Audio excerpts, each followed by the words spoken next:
एक नई वीडियो के साथ आज मैं फिर हाजिर हूं, आपका होस्ट दोस्त विक्रांत जोशी आपको स्वागत करता हूं मेरे वेबमास्टर में।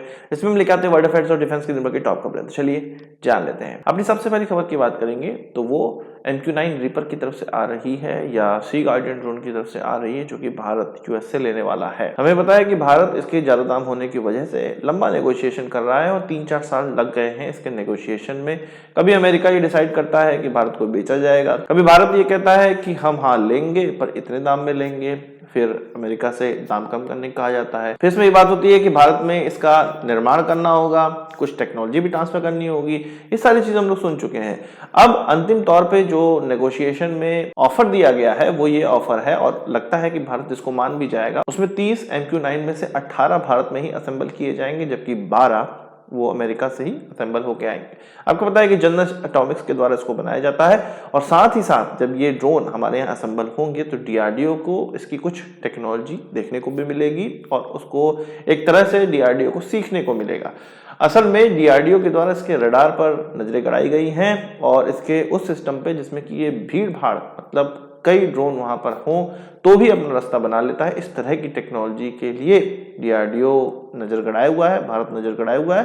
तो ये जो ड्रोन है हमें भले ही महंगे मिल रहे हैं, 2 गुने दाम के, तेजस एयरक्राफ्ट के 2 गुने दाम के बराबर है और कई एयरक्राफ्टों के, जेट एयरक्राफ्टों, लड़ाकू विमानों से ये महंगा है। तो ये इसीलिए महंगा मिल रहा है क्योंकि इसमें से कुछ टेक्नोलॉजी भारत लेने का प्रयास भी करेगा, अपने तपस ड्रोन या दूसरे जो भविष्य में हम ड्रोन बनाएंगे उसमें अप्लाई करने का प्रयास भी करेगा। तो यही लग रहा है कि अब इस चीज पर फाइनल नेगोशिएशन हो जाएगा, फाइनल अब डील हो जाएगी और ये कहा जा रहा है कि जल्द ही ये प्रोक्योरमेंट को अंजाम दे दिया जाएगा। फॉरेन मिलिट्री सेल के माध्यम से इसको कंप्लीट करना है और साथ ही साथ ये गवर्नमेंट टू गवर्नमेंट डील होने वाली है। हम ये सुन रहे थे कि MQ-9 रीपर को यानी कि आर्म ड्रोन को अमेरिका के द्वारा यूक्रेन में उतारा जाएगा, पर अब अमेरिका ने मना कर दिया है कि यूक्रेन में ये ड्रोन नहीं जाने वाला है। सीधी सीधी ये अमेरिका की चाह होगी कि इसकी टेक्नोलॉजी कहीं रशिया के हाथ में ना लग जाए। ये जरूर सी बात है कि एक आध ड्रोन तो मार के गिराए जाएंगे रशिया के द्वारा और जब ये गिरेंगे तो ये रशिया के हाथ में भी पड़ेंगे, या वो नहीं चाहते कि यूक्रेन से कहीं इस ड्रोन की टेक्नोलॉजी कहीं दूसरी जगह चले जाए, क्योंकि ये ड्रोन विश्व में सबसे बेहतरीन ड्रोन माने जाते हैं। दाम इनका बहुत ज्यादा है पर क्वालिटी उतनी ही है। नेवी के पास हमारी नेवी के पास 2 इस प्रकार के ड्रोन हम लीज पे इस्तेमाल कर रहे हैं और नेवी बहुत ज्यादा खुश है। LAC तक में इसको डिप्लॉय कर दिया गया है अभी हाल फिलहाल में। बात कर लेते हैं, एक RFI जारी की गई है जिसमें कि टोप आर्टिलरी गन की बात की गई है। टोप आर्टिलरी गन सुनते ही हमें ATA-GS का नाम सामने आता है कि हाँ अब भारत इसको खरीदने जा रहा होगा, पर ऐसा नहीं है। असल में इस RFI में 15 टन के आर्टिलरी गन की बात की गई है जो कि हमारे एग्जिस्टिंग टॉप व्हीकल के साथ जुड़ सके और उसको ले जा सके, क्योंकि हमारे पास अभी 15 टन का ही टॉप व्हीकल है जो कि इस RFI में निकला हुआ है। यानी कि ATA-GS का यहाँ पर बात नहीं की जा रही क्योंकि वो 18 टन के लगभग है। तो इसका मतलब यह है कि कोई और गन यहाँ पर सुटेबल बैठेगी, ATA-GS नहीं बैठेगी। ATA-GS के लिए कुछ और काम किया जा रहा है। 20 टन के आर्टिलरी गन को टॉप करने लायक व्हीकल का भी एक मसौदे को मंजूरी दी गई है, खरीद को मंजूरी दी गई है, जो कि लगभग 230 इस प्रकार के व्हीकल को खरीदना है। तो ये माना जा रहा है कि वो व्हीकल इसी ATA-GS के लिए खरीदा जा रहा है जिसकी लिमिटेड प्रोडक्शन किया जाएगा, उसका ऑर्डर हो सकता है आर्मी आगे चल के दे। यहां पर कहते हैं कि जो कल्याणी के गन है वो सुटेबल बैठ रही है जो कि 15 टन से नीचे की है, जिसको भारत 52 के नाम से भी जाना जाता है। तो कल्याणी के द्वारा 3-4 तरह की आर्टिलरी गन बनाई गई है, उन्हीं गन में से एक गन ये है जो कि 15 टन के लगभग की है, उससे कम वजन की है। तो हो सकता है कि ये इस कैटेगरी में पड़े और इसको ये ऑर्डर मिल जाए। अब बात कर लेते हैं पाकिस्तान की। पाकिस्तान के लिए अभी दिन अच्छे नहीं चल रहे हैं। जिस अफगानिस्तान को वो अपना सबसे बड़ा दोस्त या उसकी जो सेना, उसकी जो स्पाई एजेंसी अपना दोस्त मानती थी, वही अफगानिस्तान अब पाकिस्तान का जीना हराम किए हुआ है। असल में TTP के जो लड़ाके हैं उनको एक जगह पकड़ा जाता था जिसको कि काउंटर टेररिज्म डिपार्टमेंट कहा जाता था, उसकी पुलिस स्टेशन था, बन्नू कैंट के अंदर था। अब यहाँ पर मैंने आपको बताया था कि TTP के एक लड़ाके से पूछताछ चल रही थी, उसने AK-47 छीन लिया और अपने लोगों को आजाद करा लिया। ये 3-4 पहले की घटना मैं बता रहा हूँ और पूरा का पूरा पुलिस स्टेशन और पूरा का एरिया कब्जे में ले लिया था। अब उनके द्वारा ये कहा जा रहा है कि हमने कुछ 40 से 50 गाड़ियां और बड़े हथियारों के जखीरे को अपने कब्जे में ले लिया है और इसके लिए SSG कमांडोज को पेशावर से भेजा गया है। उनके बस की बात हो ही नहीं रही है, किसी के बस की बात नहीं, उनके आर्मी की बस की बात हो ही नहीं रही है उनको रोकना। और कई बार वो प्रयास कर रहे हैं, गनशिप भेज रहे हैं पर आजाद नहीं करा पा रहे हैं। TTP का ये कहना है, उनके लड़ाकों का ये कहना है कि हमको अफगानिस्तान जाने दो। सेफ पासेज लो और तब जाके हम यहाँ से निकल जाएंगे।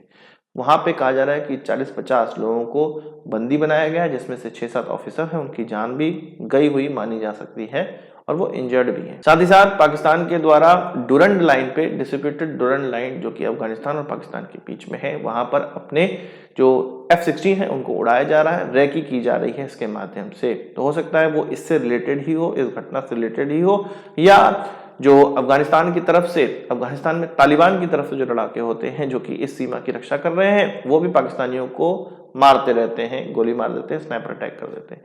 तो उनकी भी रैकी करने के लिए इस एयरक्राफ्ट को उड़ाया जा रहा है। तो इस तरह की स्थिति है पाकिस्तान और अफगानिस्तान के बीच में। इसके अलावा बात कर लेते हैं JF-17 की, जो कि 250 की संख्या में पाकिस्तान खरीदना चाहता था। 150 की संख्या के बाद अब पाकिस्तान उसको खरीदना नहीं चाह रहा है। उसकी नजर चीन के J-10 पे टिक गई है, जो कि कुछ 23-24 की संख्या में, 25 की संख्या में पाकिस्तान तक पहुंचाए गए चाइना के द्वारा, और तुरंत बहुत तेजी गति से पहुंचाए गए थे।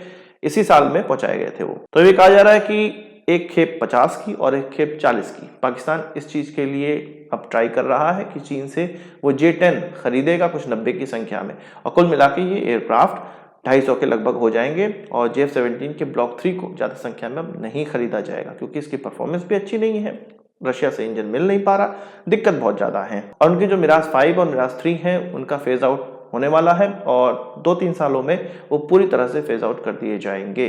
तो जो गैप है बहुत बड़ा गैप हो जाएगा उनके वहां भी, इसलिए वो चाह रहे हैं कि JF-17 से थोड़ा उन्नत एयरक्राफ्ट उनको प्राप्त हो जाए, जिसको कि वो रफेल के टक्कर का मानते हैं।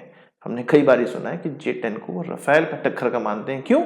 क्योंकि उसमें कनार्ड है और वो थोड़ा थोड़ा रफेल की तरह दिखता है। हर कनार्ड वाले एयरक्राफ्ट को पाकिस्तानी एक ही नजरों से देखते हैं, उनको ये नहीं पता कि उसमें हथियार और टेक्नोलॉजी किस प्रकार की इस्तेमाल की गई है। इसके अलावा हम लोग बात कर लेते हैं अपने गगनयान मिशन की। तो वो 2024 तक खिसक गया है। अंतिम जो क्वार्टर कहा जा रहा है उसमें होगा, यानी कि बिल्कुल अंत में 2024 के मैन मिशन हो सकता है। उससे पहले 2 अनमैन मिशन किए जाएंगे, जो कि अगले साल 2023 में उसके अंतिम क्वार्टर में, और उसके बाद 2024 के सेकेंड क्वार्टर में किया जाएगा। ये पहले माना जा रहा था कि 2022 में, यानी कि इसी साल हम इसको लॉन्च कर देंगे, मैन मिशन लॉन्च कर देंगे, पर ये सभी को पता था कि डिले इसमें होगा। अब 2 साल का डिले इसमें देखने को मिल रहा है। पर हमारे जो गगननॉट हैं उनकी ट्रेनिंग सुचारू रूप से चालू है। फर्स्ट सेमेस्टर उन्होंने क्रॉस कर लिया है, अब सेकेंड सेमेस्टर में उनको और ज्यादा शिक्षाएं दी जा रही हैं। आपको पता है कि 11 महीने 12 महीने की ट्रेनिंग उनको रशिया से प्राप्त हुई है, और जो भारत में ट्रेनिंग उनको प्राप्त हो रही है उसमें जो हमारा क्रू मॉड्यूल है उसको किस तरह से चलाए रखना है, किन दवाइयों का इस्तेमाल करना है स्पेस में, इमरजेंसी आने पे क्या करना है, साथ ही साथ ऊपर फिजिकली फिट कैसे रहना है, ये सारी चीजों की जानकारी उनको दी जा रही है।